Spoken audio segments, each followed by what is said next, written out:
Quand on pense à l'invention de l'école, on a souvent quelques grands noms en tête. Mais si ces figures célèbres se sont occupées des plus grands, qui au juste a pensé aux tout petits?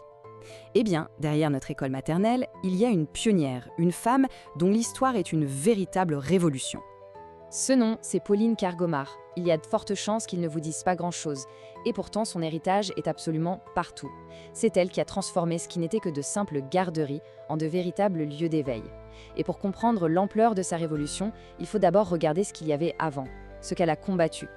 Avant qu'on parle d'école maternelle, il y avait ce qu'on appelait les salles d'asile. Le nom fait un peu froid dans le dos, et vous allez voir, ce n'est pas pour rien. Pour saisir à quel point Kergomar a tout changé, il faut comprendre l'enfer qu'elle a voulu abolir. Tout est résumé ici. D'un côté, la salle d'asile, discipline, obéissance, moralisation. De l'autre, le projet de Kergomar, le jeu, la liberté, l'éveil. Ce n'est pas juste une petite réforme, c'est un changement total de vision du monde, un changement de paradigme. Il faut vraiment bien comprendre ça. Les salles d'asile, ce n'étaient pas des écoles. C'était des sortes de garderies de charité qui sont nées avec la révolution industrielle pour une raison très simple, permettre aux mères de la classe ouvrière d'aller travailler à l'usine. L'objectif, c'était pas d'éduquer, c'était de contrôler, de former des futurs travailleurs dociles, pas des esprits libres. Alors, l'ambiance là-dedans, c'était quasi militaire. Imaginez un peu la scène. Jusqu'à 50 enfants pour une seule adulte. Le silence était imposé par un claquoir, un instrument en bois qui claquait pour donner les ordres. Levez-vous, asseyez-vous, taisez-vous. Ici, l'enfant n'était pas vu comme une personne en devenir, mais plutôt comme une âme à sauver et un corps à dresser. Et le mieux, c'est encore d'écouter les mots de Pauline Kergomar elle-même. Elle parlait d'un crime de lèse-enfance, elle comparait ces salles à des prisons pour forçat. Pour elle, c'était tout simplement une attaque directe contre la nature même de l'enfant, contre sa liberté. C'est donc dans ce contexte-là qu'entre en scène Pauline Kergomar.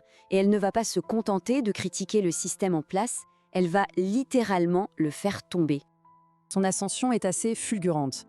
D'institutrice à seulement 18 ans, elle devient la toute première inspectrice générale des écoles maternelles en 1881, avec le soutien d'un certain Jules Ferry. Un poste qu'elle va occuper pendant près de 40 ans. Vous imaginez ? 4 décennies pour façonner l'école de la République à son image. Et attention, ces réformes ne sont pas que pédagogiques, elles sont profondément politiques. En tant que militante laïque et féministe convaincue, ces toutes premières décisions vont provoquer un véritable séisme à l'époque.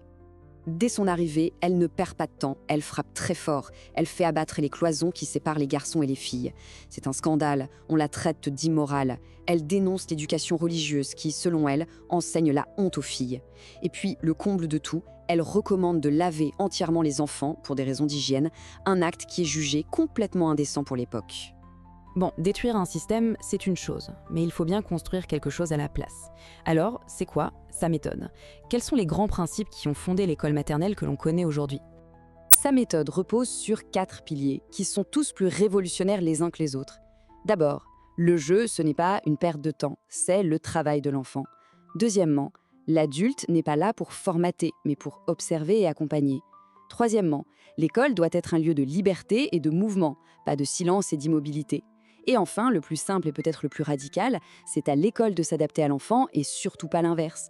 Cette phrase, c'est sans doute la plus importante de toute son œuvre. Elle résume tout.